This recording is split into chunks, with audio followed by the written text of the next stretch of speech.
beda. Walaupun mungkin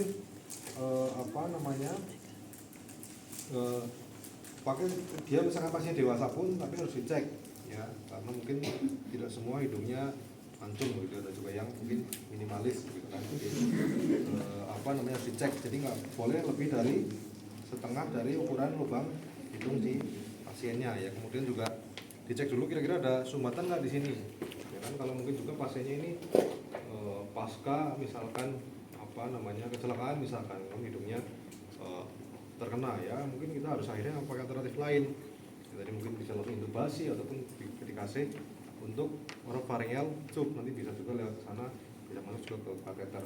Itu contohnya ya. Nah untuk selang ini enggak dia udah buka ya. Ini nanti saya buka apa ya, bisa jadi ini disebut juga ya, ada yang tadi Y-insertion ya. Jadi di sini kan ada dua lubang, di ujung sini sama di sini. Nah, jadi ini ada lubangnya dua. Nah, kenapa seperti ini desainnya? Ya, karena nanti kita akan ketika ini dikoneksikan ke dalam sini, ke selang.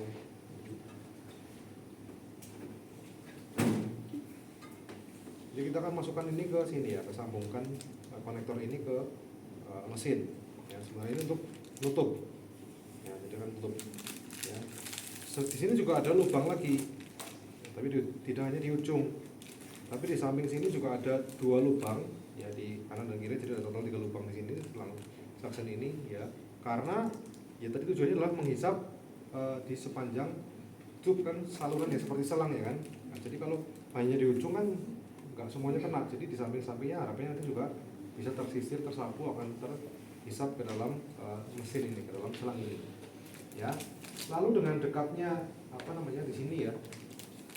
Nah ini makanya kalau nanti kita memasukkan juga ini, ketika masukkan selang ke dalam sana nanti ya, kan mesin dinyalakan sudah, ini nggak boleh sambil ditutup ya, karena yang pertama dengan ditutup sini kekuatannya kan full dari sini tarik, tapi kalau ini terbuka ya, ini kan karena dekat dengan sumber mesin ya, jadi akan pasti arusnya lebih besar di sini, tekanannya kan lebih besar di sini. Jadi ketika memasukkan ya mungkin ada sedikit yang tertarik udaranya, cuman nggak banyak karena lebih banyak di sini ya.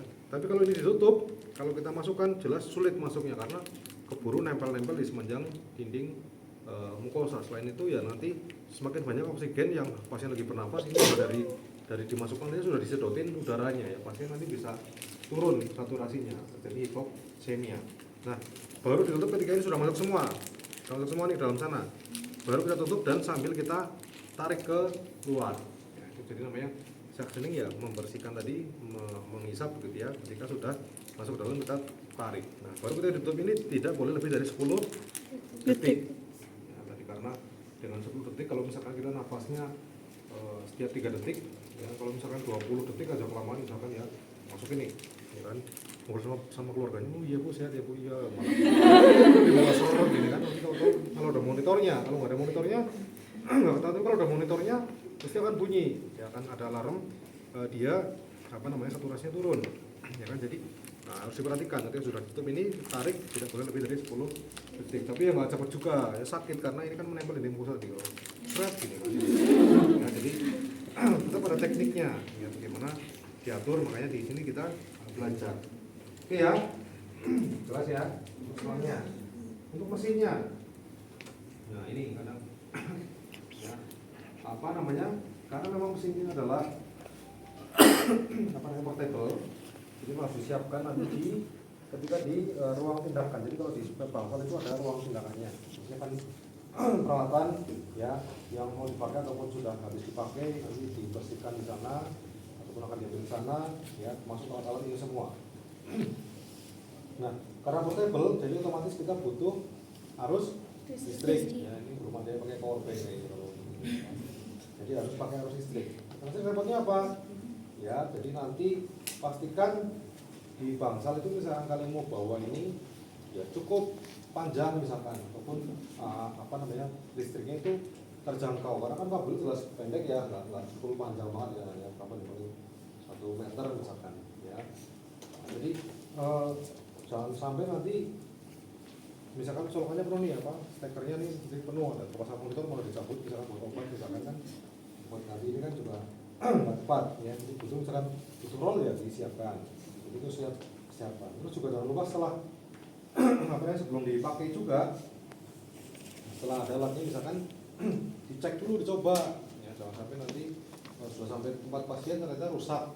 Nah, karena mungkin jarang dipakai kalau di bangsal biasa, misalkan jarang mungkin ada yang pakai saseling, jadi ternyata nggak bisa berfungsi. Ya, pun juga ketika sudah di ruangan, ya, colokan dulu ke colokan ke sumber listrik. Ya, misalnya sudah siap, ya, saya masukkan ya Pak, sudah masuk, dinyalain nggak bisa, karena belum dicolokan ke listrik. Ya, itu kadang terjadi kalau pas ujian, ya, mahasiswa kadang nggak dinyalakan, kalau nggak kadang belum dicolokkan ke listrik, jadi itu hal-hal teknis gitu ya. Nah, kita melihat komponennya dulu. Yang pertama adalah ada tabung ini ya, bisa dilepas. Ya, bisa dilepas untuk mengisi untuk penampungannya. Ya, jadi kalau untuk pada saksening ini harusnya dikasih desinfektan. Nah, kalau misalkan di kamar operasi ini juga ada juga nanti untuk menyedot darah, menghisap gitu ya. Nah, juga untuk mengukur nanti ketika dioperasikan ada laporannya yang saya kira yang memang terhisap ada berapa banyak yang diestimasi. Nah, jadi ini yang harus nanti ketika awal pasti kosong. Jadi memang karena nanti habis dipakai pun harus dibersihkan.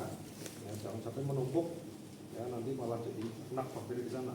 Ya, jadi habis dipakai harus dibersihkan, nanti akan disterilisasi ya pasti kalau di bangsal itu biar bisa dipakai nanti berikutnya sudah dalam keadaan bersih, yang meminimalisir untuk terjadinya penularan penyakit di ruangan. Ya, lalu di sini juga ada indikatornya. Ini pakainya apa nih? MPa ya, meter Pascal. Jadi karena atmosfernya kan satu ini diperbesar 0,08. Ya, sudah ada garis batas merahnya kalau di sini. Ya, jelas nggak bisa melebihi tekanan di sini. Jadi jika sudah sampai 0,08 ini MPa ini nggak bisa lebih lagi ke bawah. Tinggal diatur nanti ketika memang pada anak-anak. Nah, ini yang tinggal diatur regulatornya di sini. Ya, jadi sampai sudah bisa muter terus. Rusak. Oke ya, jadi ini yang harus diatur. Jadi disesuaikan kalau di anak berapa ya, karena kita di bangsal dewasa, jadi kita fokus di maksimalkan saja untuk tekanannya di sini. Jadi kita coba nyalakan, tolong disambung Pak.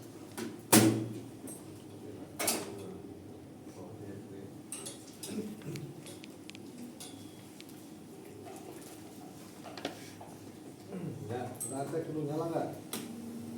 Ya, nyala nggak? Berarti ada apa-apa ya. Tapi kalau di YouTube ya, nah, baru ini akan menghisap terus begitu ya.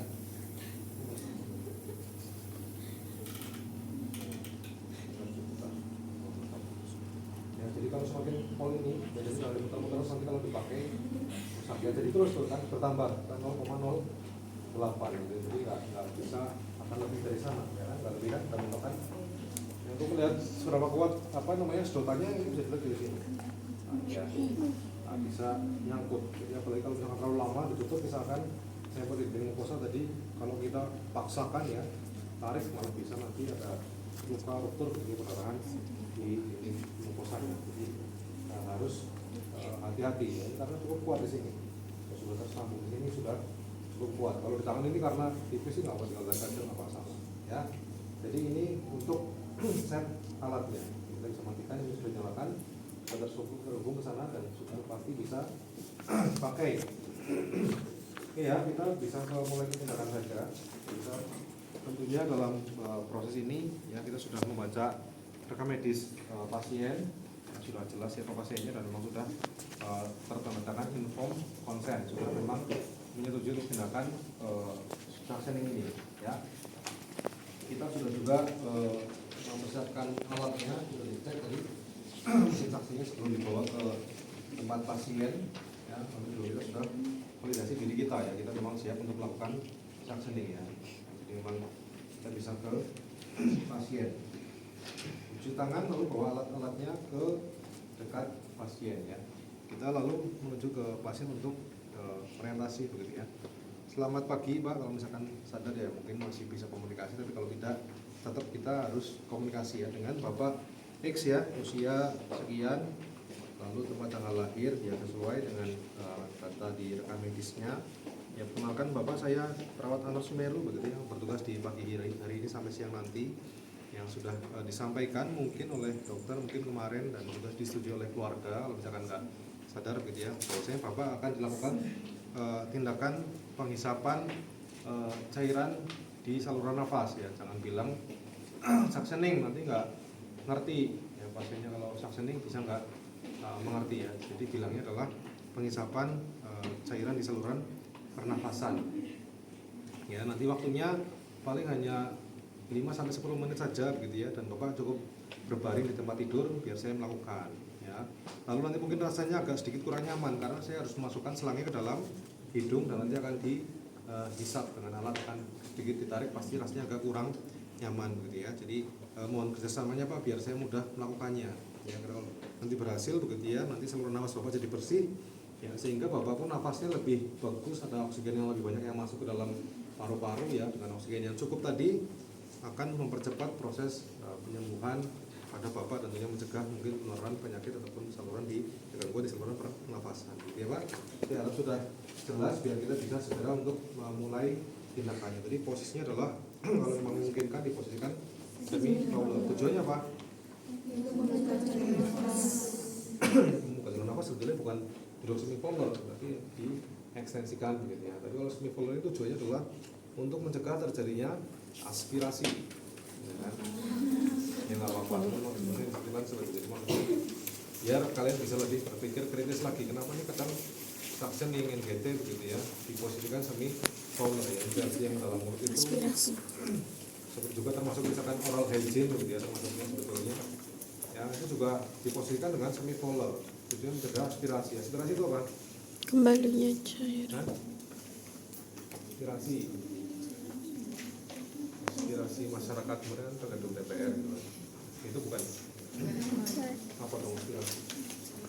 Kembalinya cairan. Aspirasi ya sama kayak masukan begitu ya. Masuknya takutnya karena dengan adanya insersi ke dalam daerah hidung atau mulut, kadang kalau gosok gigi pun kadang mungkin ada yang mual gitu, ada rasa. Nah ini juga sama, takutnya nanti merangsang mengeksitasi rasa mual gitu ya, sampai muntah. Nah nanti takutnya yang dari lambung itu keluar kan muntah nih, kalau tiduran kan jalannya akhirnya masuk ke saluran pernafasan, itu takutnya terjadi aspirasi di situ ya. Makanya diposisikan dengan semi crawler tadi, ketika misalkan terangsang untuk mual atau muntah bisa dengan mudah dikeluarkan tanpa refleks masuk ke dalam saluran pernafasan. Jadi sebenarnya seperti itu, tapi yang mungkin jarang ya, karena hanya paling dua gitu aja rasa mual atau kadang batuk-batuk di sini, jadi merangsang juga bisa untuk muntah ya. Jadi no problem ya. Jadi nanti diposisikan memang bisa semi crawler ya. Kalau sudah diposisikan kita persiapkan gitu ya, itu pasang berlak ya. Jadi pasang berlak tadi sama untuk mencegah kalau misalkan ada aspirasi dan lain-lainnya ya, bisa diberikan perlak. Kalau pasang, kalau tangan backnya di sini ya, kita bisa siapkan dulu. Nah nanti kita prinsipnya menggunakan apa? Steril, tapi adalah separuh begitu ya. Jadi sterilnya hanya salah satu tangannya saja, satunya akan kita on-kan ya. Jadi untuk mencegah kebingungan nantinya ketika sudah pakai sarung tangan steril ya, biasanya mahasiswa panik dan lain-lainnya begitu, kadang lupa ini sudah steril karena pegang ini pegang itu gitu ya. Jadi kita butuh normal salin, jadi kita bisa tuang dulu. Biasanya sudah steril semua ya, pokoknya ini dalam tuang steril kita bisa. Itu juga sebenarnya butuh proses sendiri ketika membuka dari habis disterilisasi, tapi kita bisa lewatkan dulu saja ya. Kita proses tindakan jadi tuang dulu normal salinnya, walaupun nanti setelah pakai sarung tangan steril bisa ya kita menuangkan ini tangan dominannya tangan kanan semua atau ada yang kidal? Ada yang kidal, nggak ada yang sini ya. Kelas 1 ada yang kidal ya. Jadi setelah dituangkan lalu kita buka juga ini, karena kita sudah pakai sarung tangan akan sulit buka, akan sulit mengambil. Nah bukanya pun ya tidak dibuka semua, yang penting bisa diakses ya ujungnya. Nanti kita buka dulu, hati-hati ya tangan juga tersentuh. Jadi bisa seperti ini, bisa dibuka dulu, nggak masalah. Ini sudah bisa kita akses, baru kita siapkan sarung tangannya. Kalau dipasang sendiri sebetulnya terpasang apa namanya ya, alat bantu nafas biasanya kan gangguan pernafasan ya banyak, jadi sekret dan mungkin ya minimal tirah paling lama ya pasti terpasang ya, nasal kanul atau pakai sungkup, sungkupnya rebreathing ataupun non rebreathing begitu ya. Jadi sudah terpasang. Nah, kita tadi lakukan hiperoksigenasi, ya. Jadi kita berikan oksigen sesuai dengan kapasitas dari jenis oksigenasinya. Ya, kalau misalkan kan paling 6 liter per menit ya maksimal. Jadi kita bisa tambahkan dulu, kita optimalkan untuk mencegah tadi ya adanya hipoksemia ketika kita melakukan tindakan suctioning. Ya kalau pakai sungkup dan lain-lain jadi sesuaikan apakah 8 liter apakah berapa gitu ya, sambil dimonitor di layar kalau misalkan dia pakai monitor. Kalau enggak ya ini juga ada alat ya oximeter bisa dipasang untuk mengecek ya kalau tadi terlalu lama terjadi hipoksemia ya. Kita lanjutkan ke sudut tangan lagi kalau misalkan mau tindakan gitu ya, kita bisa ambil. Sudah belajar semua ya pakai handphone kan?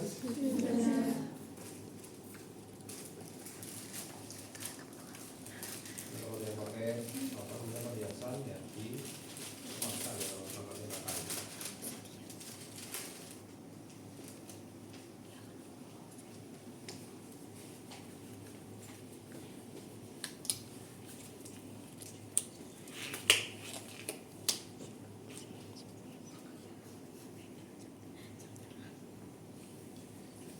Ya, jadi kalau pakai sarung tangan steril, tangannya harus seringnya di atas gini ya, diangkat.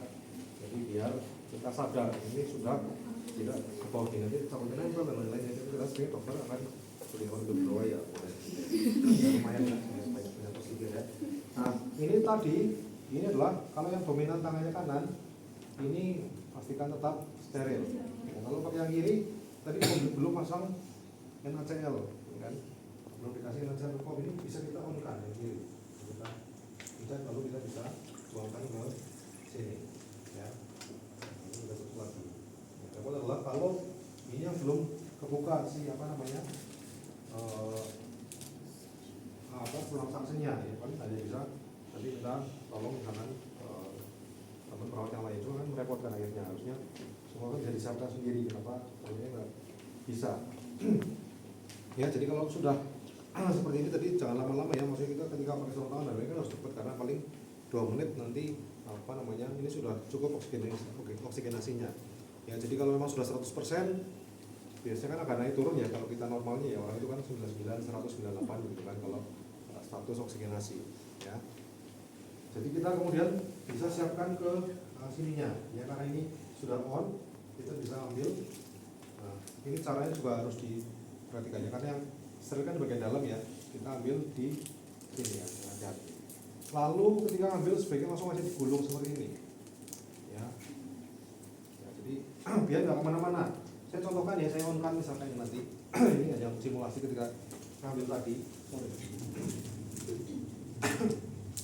ya, kita ambil tadi, nah ini kita masukkan lagi motornya ya, kita on kan dulu.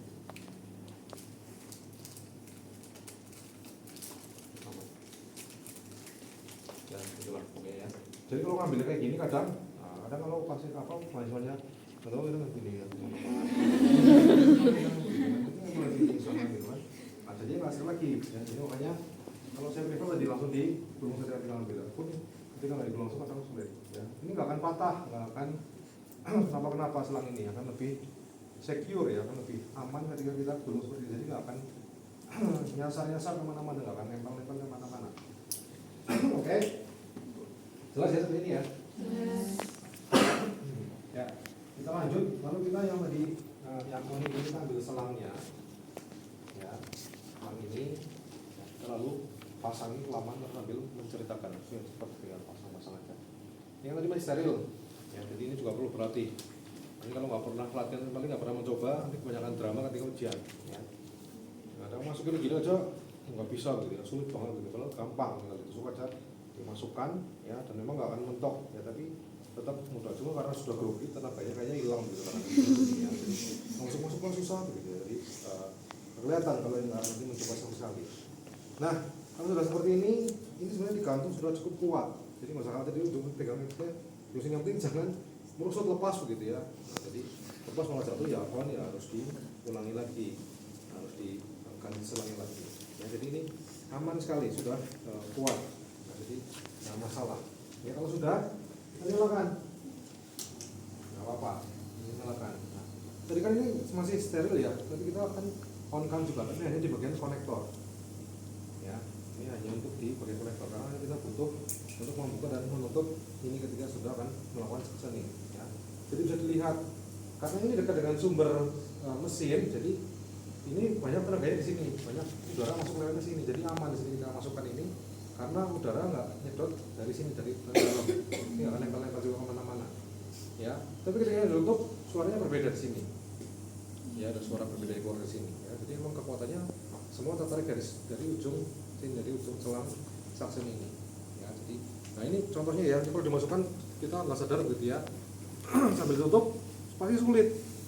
Karena ini nempel-nempel kemana-mana begitu ya, pasti selangnya ini akan nempel kemana-mana karena ada power di sana. Selain itu ya pastinya akan oksigennya nanti akan cepat habis ya, di sempat dia akan jadi hipoksemia karena masukin aja sudah misalkan 10 detik misalkan, nanti belum lagi nariknya misalkan 10 detik lagi udah 20 detik ataupun sampai 30 detik misalkan, sudah setengah dari nafas kita misalkan 12 kali per menit sudah keambil sama selang ini kan, sudah ke sana, jadi ini belum sempat baru-baru sudah ditarik. Ya, jadi kasihan pasiennya ya. Jadi ini gambarannya ya, tadi setelah kita pakai ini ya, tadi hanya simulasi, jadi setelah dan terpasang ya konektor kita on-kan di sini. Nah, kita olesi dulu di sini ya, pertama kita olesi dulu ya, jadi ini pun nggak akan nyedot nih ya, ini sudah saya belum ke air pun dia nggak akan nyedot, jadi baru kalau kita tutup akan kelihatan pergerakan ya. Selain kita membersihkan, memastikan salurannya sudah normal, ini juga untuk bisa mengakumulasi di sini ya.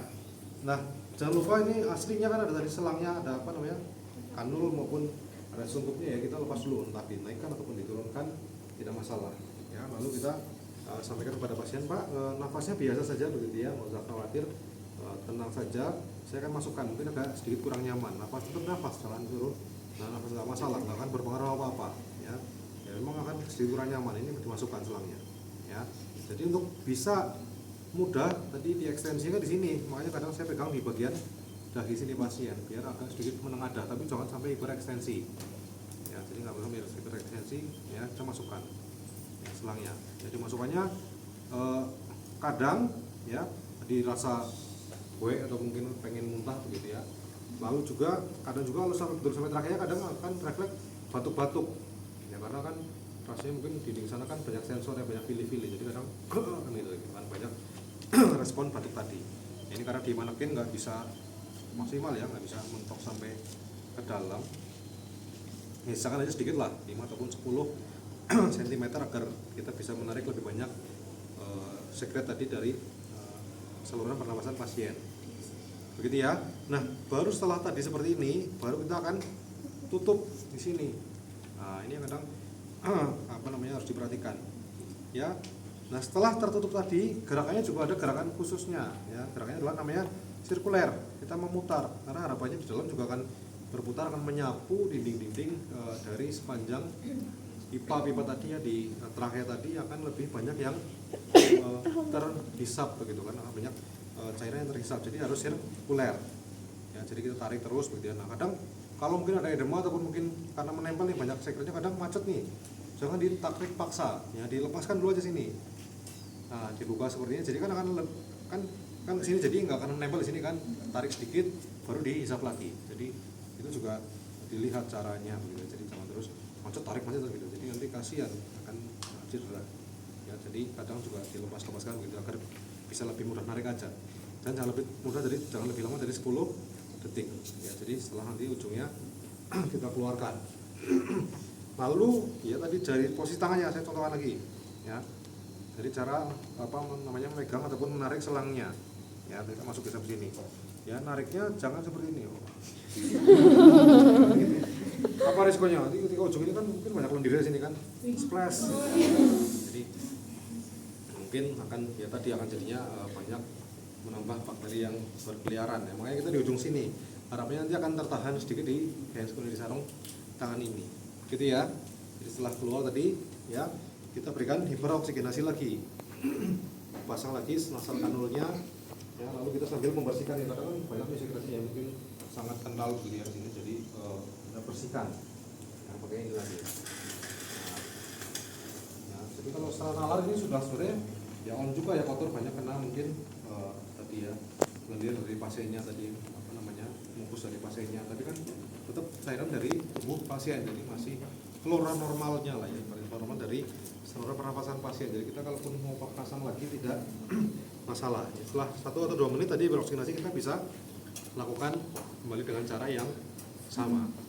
Satu lagi lupa tadi dari awal, harus dicek dulu ya, di auskultasi dulu. Tapi kalau misalnya di ICU karena kadang sudah program dan juga suara nafasnya sangat terdengar, kita mungkin nggak perlu cek, sudah jelas. Cuma ketika akhir kita bisa memastikan lagi. Jangan lupa stetoskop, saya sampai lupa untuk ngecek di auskultasi sebelum tindakan lagi. Nanti di akhir aja determinasi. Ya, ini sudah jelas ya untuk tindakannya ya. Kalau sudah kita bisa matikan, kita bersihkan dulu ya. Karena kadang yang khawatir adalah di selang sini. Ya, jadi kita bersihkan dulu setelah habis selesai itu bersihkan, pastikan harapannya tidak ada yang tersisa di selang. Lalu bisa kita matikan. Nah, selang ini, selang suction ini yang kita bisa lepas. Nah, harusnya ini selang ini adalah disposable. Ya, jadi sekali pemakaian, jadi harusnya langsung dibuang ke sampah infeksius. Ya, kita langsung dibuang ya, sekaligus handphone kita sebaliknya langsung dilepaskan. Itu ada lendir yang lupus dari pasien tadi. Ya, takutnya nanti ke bawah pasien ataupun menyebar dropletnya, ya, malah mungkin beresiko. Ya, jadi bisa langsung dibuang. Tapi kadang jadi masalah ketika di ICU tadi, ya nggak tahu kalau zaman sekarang ya, kalau zaman dulu saya ini kadang dipakai lagi, ya, jadi masalah kadang di ICU karena mungkin satu selangnya juga ya mungkin harganya lumayan untuk mengurangi beban pasien, karena sehari mungkin bisa dilakukan 2 sampai 3 kali suctioning setiap hari. Kalau nanti ini setiap hari kan lumayan ya. Kalau yang sebenarnya juga kadang kalau di ICU yang dulu saya pernah lihat dia pakai steril juga. Nah, itu praktik-praktik yang nggak tahu masih terlaksana ataupun tidak. Ya, jadi sebaiknya sementara steril lalu ininya disposable. Tapi kalau memang biasa di situ karena mungkin terbatas stoknya ya di apoteknya, ya diikuti daripada pasien tidak disaksen kan. Ya, mungkin pun kalau misalkan ada risiko pneumonia kan masih mungkin bisa dengan medikasi lah ya, daripada kalau nggak disaksen kan lebih urgent. Breathing patternnya dan breathing pasasnya kan terganggu, ya nanti malah lebih cepat membuat pasien meninggal. Jadi kadang ada juga ditaruh akhirnya di reuse, taruh di kom, ya, tapi bukan untuk bergantian ke pasien lain. Ya, jadi satu pasien satu ini dan juga sudah ada disinfektannya biasa di situ. Jadi kemudian nanti disimpan di dekat bednya pasien. Jadi kalau mau pakainya ini dalam tadi ya. Jadi yang saya alami nggak pakai sarung tangan steril, tapi pakai sarung tangan bersih malam. Gitu. Jadi itu tidak tepat, itu contohnya. Tapi kalau bagusnya ya dibuang ya langsung ke tempat sampah, ya dibuang. Misalkan kalau sarung tangan ini bisa kita langsung lepas, ataupun kalau memang mau dibersihkan pasien dulu juga boleh. Ini kan sudah kena itu ya, itu misalkan yang misalkan ada lendir ataupun lain-lainnya mungkin tersisa di sini, kita bisa bersihkan ya. Lalu kita sekaligus jelaskan ini kita bisa lepas handscoon-nya ya, kita bisa bereskan ya. Oke. Baik Pak, alhamdulillah sudah selesai untuk tindakannya ya. Tadi awal kita nggak bisa sudah ngecek ya, kita cek lagi di saat terakhir ya, kita dengarkan, tidak perlu seluruhnya, paling hanya cukup yang dekat daerah di sekitar trachea sini saja. Jadi nggak perlu sampai dalam-dalam karena memang palingnya di trachea sini, nggak sampai ke bagian bronchus gitu. Jadi cukup di bagian atas ini, biasanya sudah cukup signifikan setelah dilakukan tindakan suctioning tadi. Ya Pak, alhamdulillah ini sudah tidak terdengar suara tadi ya, banyaknya dahak yang ada di trachea begitu ya. Nanti biasanya juga akan muncul lagi ya, jadi nanti kita mungkin malam begitu ya dengan perawat yang lainnya nanti akan coba dilakukan tindakan yang sama ya untuk dilakukan penghisapan lendir tadi dalam saluran pernapasan Bapak gitu ya. Baik Pak, terima kasih atas kerjasamanya sehingga saya bisa melakukan tindakan tadi untuk membersihkan saluran napas Bapak yang sekarang harusnya Bapak nafasnya sudah lebih lega ya, lebih lancar begitu ya. Semoga nanti dengan nafasnya lebih lega ini Bapak juga lebih sehat ya untuk bisa segera pulih ya pulang dari rumah sakit. Kita selalu memberikan afirmasi yang positif kepada pasien selain reinforcement ya. Baik Pak, nanti mungkin siang kembali lagi saya kesini untuk memberikan obat atau mungkin mengecek tanda-tanda vital ya, tanda jalan Bapak. Kita akan monitoring lagi. Saya akan cukupkan ya, kalau misalkan sadar ya nanti bisa mencet bel ataupun apa misalkan membutuhkan ya. Terima kasih Pak, saya kembali lagi ke nurse station ya, lalu kita bisa mengecek lebih bersama lagi dan kita bisa angkat kembali ke ruang tindakan, cuci tangan dan dokumentasi. Jadi apa yang sudah kita lakukan kepada pasien, pasiennya siapa tadi, data subjektifnya apa, kalau memang nggak sadar ya paling data objektif itu tadi, misalkan respon ketika dilakukan suctioning, ya, lalu bagaimana juga terkait dengan pemeriksaan tadi pre dan post tindakan dengan auskultasi tadi, apakah saluran nafasnya sudah berkurang begitu ya, jadi ronvi sudah berkurang begitu ya, menjadi vesikuler yang lebih bagus lagi. Tapi biasanya kan nanti karena bed rest ya akan biasanya berulang lagi, nanti akan kembali lagi muncul banyaknya gerak lagi yang di saluran nafasnya pasien. Ya begitu ya, tindakannya mudah kan, cepat sebentar begitu ya, kalau memang biasa melakukan ataupun sudah terlatih ya. Jadi tadi saya bilang, dan juga masalah kan momoknya kan cuma ujian ya kan, ujian cuma 7 menit begitu ya, baca moste mungkin di beberapa perasaan diujikan ya, belum lagi dengan praktikum-praktikum lain tidak